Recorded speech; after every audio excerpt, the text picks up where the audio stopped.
안녕하세요. 이나은입니다. 우리 학습자들의 미래를 출력하는 3D 프린터. 그 개발을 위한 길잡이로 김성곤 강사님 모셨습니다.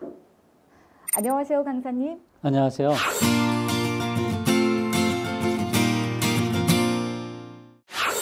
네, 강사님, 오늘 저희가 배울 내용이 3D 프린터 개발을 위한 시장 조사인데요.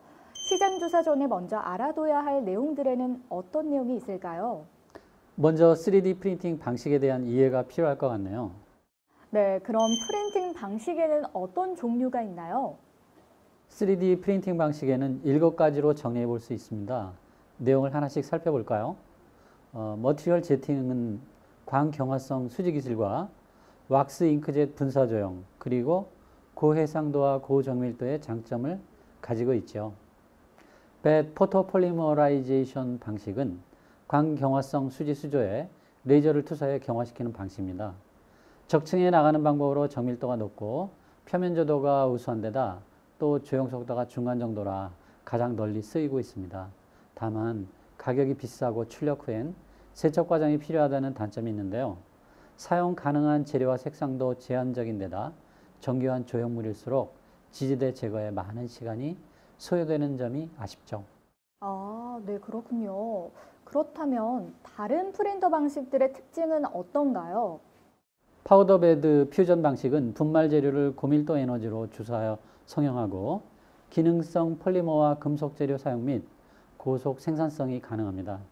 고온 처리로 냉각 시간 소요 및 기능 향상을 위한 후 가공이 필요한 방식입니다.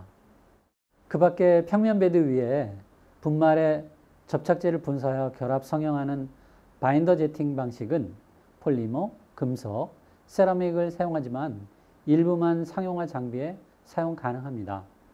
또한 다이렉트 에너지 디포지션 방식은 레이저, 전자빔, 플라즈마의 열 에너지를 스폿으로 가해서 재료를 침착하여 성형하는 방법인데요.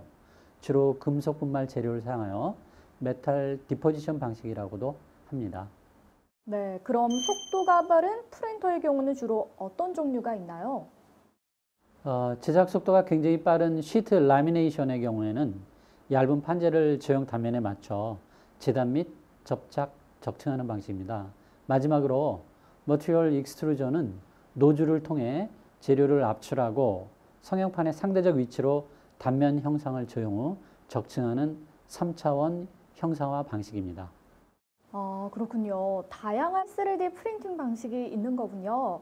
강사님, 그렇다면 이렇게 다양한 3D 프린터를 생산하는 제조 회사들 소개 좀 부탁드리겠습니다. 먼저 국내 제조사로는 인스텍이라는 회사가 있죠. 레이저 DMT 방식 공정 운영 프로그램을 개발하는 회사로 해외 시장 점유율을 확대하는 중에 있습니다. 또한 캐리마는 사진 현상기로부터 출발하여 DLP 방식으로 제조하고 있죠. 하이비전의 경우는 2014년 큐비콘 FDM 프린터를 출시하기도 했어요. 3개 제조사가 국내 대표 제조사로 정리해 볼 수 있겠네요. 아, 그렇군요. 그럼 해외 제조사들에는 어떤 회사들이 있는지 소개 부탁드리겠습니다. 먼저 대표적인 3D 프린터 제조사로 손꼽히는 3D 시스템즈가 있는데요. SLA 시리즈와 바이퍼, 프로 시리즈 등 다양한 방식에 따른 다수의 제품을 생산 판매하고 있습니다. 3D 프린터 제조업체 중 기업 규모로나 기술력에서 세계 1위로 인정받는 회사는 스트라타시스입니다. 또한 2009년 설립되어 성공적인 저가형 FDM 시스템을 갖춘 메이커봇이 있는데요. 이 회사는 2013년 스트라타시스사에 인수되었으나 회사명인 메이커봇은 그대로 유지하고 있죠. 그리고 1989년 설립된 독일 회사로 레이저 소결 시스템의 선두주자이자 각종 특허권을 보유하고 있는 EOS를 꼽을 수 있겠습니다. 오, 이렇게 다양한 회사들이 존재한다는 것은 국내 및 외국의 3D 프린터 산업이 뜨겁다는 의미일 것 같습니다. 자, 그럼 이제부터 본격적으로 3D 프린터와 관련된 시장 요구사항을 어떻게 파악해야 하는지 살펴보기로 하겠습니다. 네, 강사님. 시장 요구사항 파악을 위한 조사 항목 선정 방법 있겠지요? 그렇죠. 먼저는 무엇을 위한 조사인지 규정하는 조사 항목 선정 의도 결정이 필요하고 웹브라우저 키워드 검색 및 결과 등의 3D 프린터와 관련된 시장 요구 사항을 파악합니다. 다음으로는 국가나 산업별, 가격별 시장 분석과 전망 등의 요구 사항을 분류하고 분류 항목으로 조사 항목을 선정합니다. 마지막으로 선정된 조사 항목을 표로 작성한 것입니다. 아, 그렇군요. 그럼 강사님, 조사를 수행하기 위한 경로는 어떻게 설정하면 좋을까요? 조금 더 간단하게 화면에 보여지는 순서대로 조사 수행 경로를 설정하면 되는데요. 먼저 학회지와 인터넷, 인터뷰, 전문조사기관 발간자료 등을 통해 조사 경로를 결정합니다. 여기서 잠깐 조사 경로의 각 항목을 좀 더 자세히 살펴보겠습니다. 먼저 학회지란 학회에서 발행하는 학술지, 정기 간행물로서 기술 동향 및 다양한 관련 자료를 포함한 자료를 말합니다. 다음으로 인터넷은 자료 획득에 굉장히 용이하고 다양한 자료를 광범위하게 추출할 수 있지만 불분명한 출처 오류에 주의해야 합니다. 인터뷰는 해당 분야의 전문가로부터 의견을 수렴하는 과정을 말하며 전문조사기관 발간자료 등을 이용할 수도 있습니다. 대표적인 전문조사기관 발간지로는 홀러스 어소시에이사의 홀러스 리포터가 있습니다.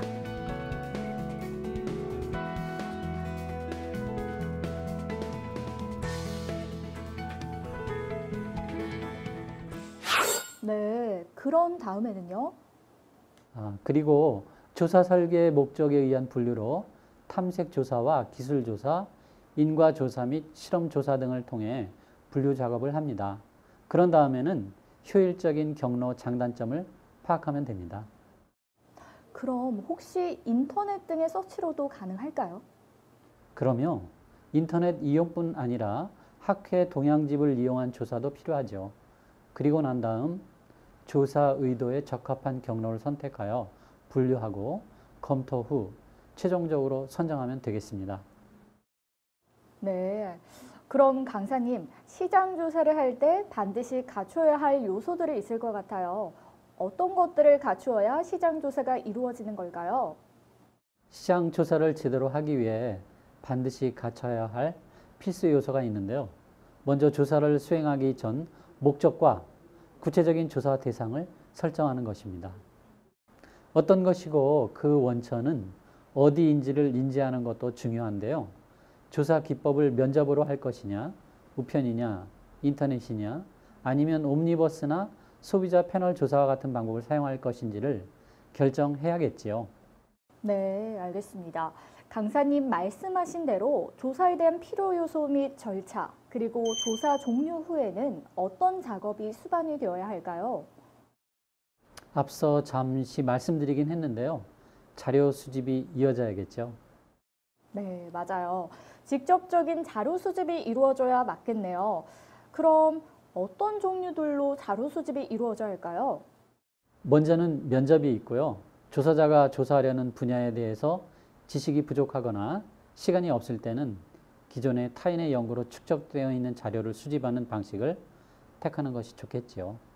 아, 강사님 문헌 연구를 말씀하시는 거죠? 그렇죠. 그러나 문헌 연구 시에는 검증이 필요하므로 주로 사용하는 것은 학술 데이터베이스, 서지 관리, 소프트웨어 등을 주로 사용하면 됩니다. 이어서 사례 연구와 직접적인 실습, 그리고 우편 조사나 인터넷 조사 등이 있겠네요. 그런데 강사님, 우편 조사나 인터넷 조사는 익명성이 강조되어서 신뢰성이 조금 떨어지지는 않을까 염려되는 부분도 있는데요. 맞습니다. 우편 조사는 조사 대상 본인이 작성했다는 보장이 없어서 객관성이 떨어질 수 있는 단점이 있고, 인터넷 조사도 성실하지 못한 답변일 수 있다는 점에서 객관성이 부족할 수 있으니 이 부분은 감안해야 되겠죠. 네, 그럼 이번에는 실습을 통해서 조사한 자료를 분류하고 표로 만들어 보는 시간 갖도록 하겠습니다.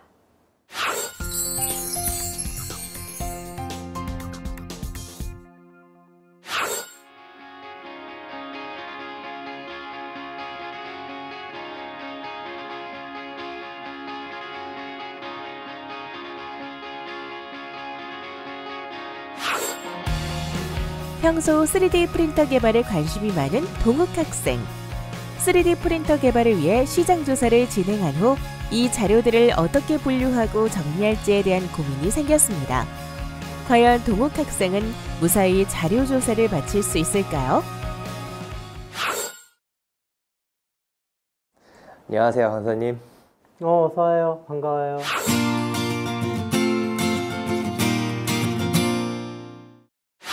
반갑습니다. 손영태입니다. 시장조사 후 수집한 자료를 분류하는 것부터 같이 해볼까요? 네, 강사님. 먼저 자료 분류에 있어서 표로 작성하거나 구글 검색을 통해서 정리하는 것도 괜찮을 것 같습니다. 그렇죠. 이처럼 국가별 동향 또는 프린터 제조사별 시장 점유율, 그다음에 제조사별 가격 동향표 이렇게 수집한 자료를 표로 작성해서 논의 확인하기 참 쉽죠? 네. 여기서 잠깐! 수집한 자료를 분류할 때 유의사항을 알아보겠습니다. 자료를 분류할 때 알아보기 쉽게 표로 정리하여 분류한 조사 항목이 겹치지 않도록 유의해야 하는데요. 분류의 내용 항목이 의도와 어긋나지는 않는지, 광범위한 조사 항목인지를 꼼꼼히 파악하여 검토한 후 선정하는 것이 좋습니다. 이렇게 최종으로 선정한 조사 항목들을 토대로 표를 작성하는 것이죠. 그리고 우리가 입건하는 것인데 자료를 이용하거나 활용할 때는 반드시 저작권이나 출처를 표기하는 것이 제일 중요한 부분이 있어요. 네. 선생님, 저는 표로 작성할 때 차트로 만들거나 차트로 만들어 놓으면 되게 보기가 편하더라고요. 맞아요. 다양한 차트들이 있죠. 분류한 자료를 정확한 차트를 선정해서 차트를 작성해 놓으면 더 확실한 자료를 분류할 수 있는 방법이 생겨요. 여기서 잠깐! 적절한 차트란 어떤 것을 말하는 걸까요? 우리가 평소 사용하는 차트에는 여러 종류가 있습니다. 그중 대표적인 몇 가지를 살펴보면 세로 막대형은 일정 기간 동안 데이터의 변화나 항목 간의 값을 비교할 때 사용됩니다. 즉, 차이를 나타낼 때 효과적이며 가로 막대형은 항목에 따른 변화량을 강조하고자 할 때 사용됩니다. 시간이나 항목에 대한 데이터의 값과 추세를 표현할 때는 꺾은 선형을 사용하며 전체에 대한 각 데이터의 기여도를 비율로 표현하고자 할 때는 원형 주로 사용하죠. 그 외에도 분산형, 영역형, 도넛형, 방사형, 주식형 등 우리가 강조하거나 표현하고자 하는 방법에 따라 많은 차트들이 활용되고 있습니다.